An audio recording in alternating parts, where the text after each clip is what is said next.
de nos jours. Je vous remercie. Nous arrivons à une question de Madame Untermaier à Madame la ministre des Affaires sociales et de la Santé. Merci Madame la Présidente. Monsieur le Ministre, bonjour. Je me permets de poser une question qui est récurrente, que nous avons déjà longtemps examinée dans le cadre de l'examen de la loi sur la santé et le PLFSS, mais c'est une question qui est régulièrement posée à ma permanence par les citoyens de ma circonscription, et je sais que j'ai beaucoup de députés derrière moi qui partagent cette préoccupation.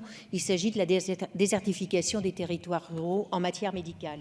Elle atteint un point alarmant en Saône-et-Loire et particulièrement dans la 4e circonscription. Les médecins partent à la retraite en nombre, ne trouvent pas de remplaçants, y compris dans les maisons de santé que nous avons été parmi les premiers à mettre en place, et nous en avons 5 sur la seule circonscription de la 4e circonscription. Nous avons maintenant des médecins qui partent à la retraite, qui occupent des maisons de santé pluridisciplinaires et qui ne trouvent pas de remplaçants et qui mettent en péril finalement le financement apporté par les collectivités locales, puisque vous le savez comme moi, il y a une location qui est assumée par le médecin et sur laquelle bien évidemment la collectivité compte pour rembourser les emprunts. À côté de cela, vous avez des pharmaciens qui s'inquiètent parce que quand il n'y a plus de médecins, c'est une baisse du chiffre d'affaires pour le pharmacien. Et nous avons devant nous la mise en péril en fait, du maintien de pharmacies dans des territoires ruraux qui ont besoin de ces services de santé. Alors, ça s'ajoute à un contexte particulier dans ce monde rural où vous n'avez pas de mobilité. Et nous arrivons à un stade où nous n'avons pas de médecin référent, et j'ai des personnes qui viennent me voir en me disant « j'habite dans telle commune, je n'ai pas de moyens de locomotion, les 2 médecins dont un va bientôt partir refusent de me prendre comme médecin référent, que dois-je faire ?»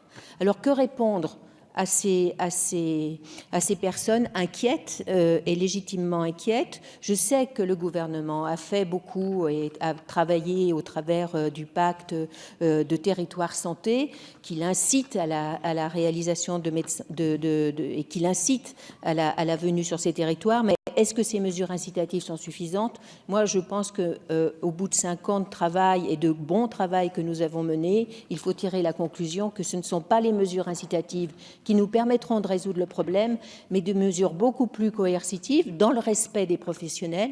Peut-être que gouverner, c'est prévoir, et prévoir dès à présent que les personnes qui vont se préparer à un concours de médecine sachent qu'à la fin de leur cursus, eh bien, ils devront 2 ou 3 ans sur des territoires qui ont besoin de médecins. Peut-être doit-on envisager cela. En tout cas, moi, je souscris à une réflexion très importante en ce sens, de même que le déconventionnement me paraît, dans des secteurs surdotés en médecins, me paraît être dans une réponse de bon sens.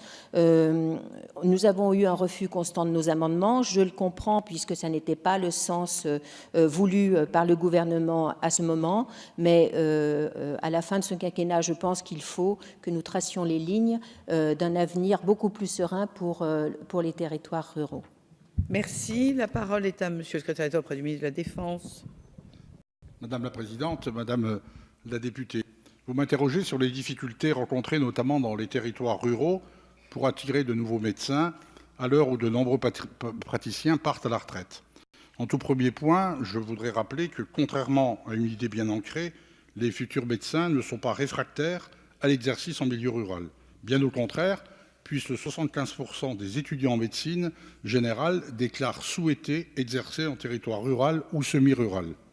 Le problème n'est donc pas de leur donner envie de s'installer dans nos campagnes, mais de lever les appréhensions qu'ils pourraient avoir à un exercice libéral. Ainsi, dès 2012, Marisol Touraine a créé le contrat de praticien territorial de médecine générale. Ce contrat, qui est proposé en échange d'une installation dans un territoire désigné par l'ARS, sécurise leur installation par 2 actions.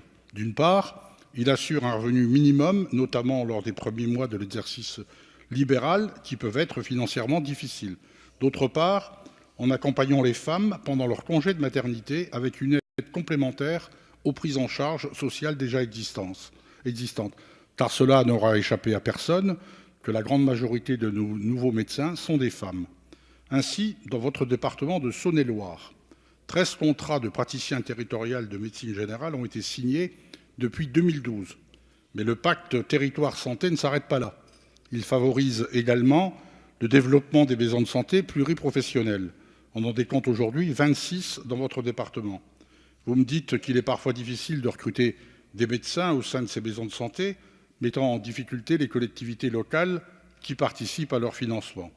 Je souhaite insister sur un point essentiel. Une maison de santé, ce n'est pas seulement un bâtiment dans lequel travaillent des professionnels de santé, c'est d'abord une équipe de professionnels de santé guidés par un projet de santé qu'ils ont écrit ensemble et qui décident de concrétiser leur travail coordonné en travaillant dans un même lieu. Je souhaite également attirer votre attention sur l'amendement que le gouvernement a déposé lors de l'examen du PLFSS 2017 visant à constituer des équipes de médecins libéraux remplaçants auprès des ARS.